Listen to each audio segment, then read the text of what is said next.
Let's move on to the big news of the day. It has to do with a group of people called Dreamers. And no, I'm not talking about the people who just came back from Burning Man. I'm talking about someone else.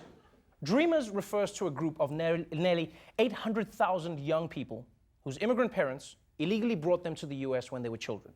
Now, for the longest time, they lived in fear of being deported back to countries whose candy they don't even recognize. In 2012, President Obama decided that these children deserved an opportunity. They deserved a chance to work legally in the US and to contribute to America's economy and society without fear of deportation. But today, President Trump undecided that.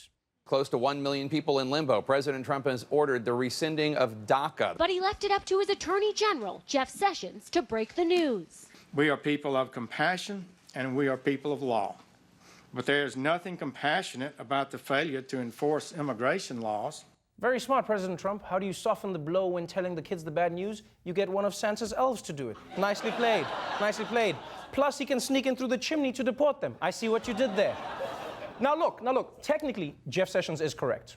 Those children were brought to the US illegally, but it's their parents who brought them here, all right? It's their parents. It's not like it was their choice. And I don't know any 8-year-old who's like, no, mama, you go on without me. I'm gonna stay in Honduras and uphold the law. You go on. You go on. I know what Jeff Sessions want me to do, mama. I'm staying here. To be clear, like, even though these folks are commonly known as dreamers, they're also doers. Right? Dreamers serve in the military. Dreamers are first responders. Dreamers are small business owners in America. So to rip these young people out of a place where they now have roots is undeniably cold-hearted. It's not cold-hearted for the president to uphold the law. We are a nation of law and order. We don't rule by emotion. Well, we rule by the law. You can't allow emotion to govern. Like, giving these 800,000 dreamers a chance to keep contributing to American society is not just compassionate, it's also logical. Right? It's a logical thing to do, which is why so many people are speaking up. The pressure is mounting. Several Republican leaders have urged the president to leave DACA in place. Speaker Paul Ryan had asked the President Trump not to end the program. John McCain calling this the wrong approach to immigration policy. Democrats call it a shameful and a heartless decision by the president. Hundreds of business leaders have called on President Trump to keep the program. Apple, Amazon, Facebook, Google, just among the CEOs weighing in so far in favor of keeping DACA. That's right. Even the big tech companies are strongly against sending these kids back to their birth countries. And I'll tell you this, if Amazon says you can't return something, then you know you're doing something wrong. You know you're doing something wrong. Amazon is always cool with returns. I've returned half-eaten edible panties, people. Don't judge me.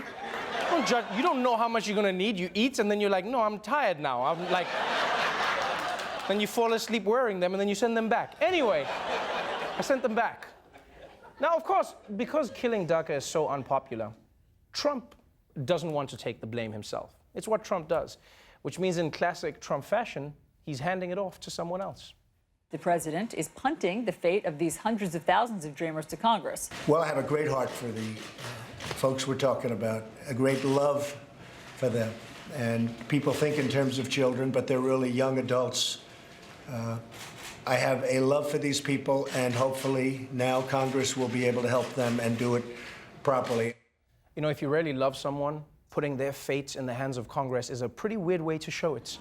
I wouldn't even trust Congress to water my plants while I'm away.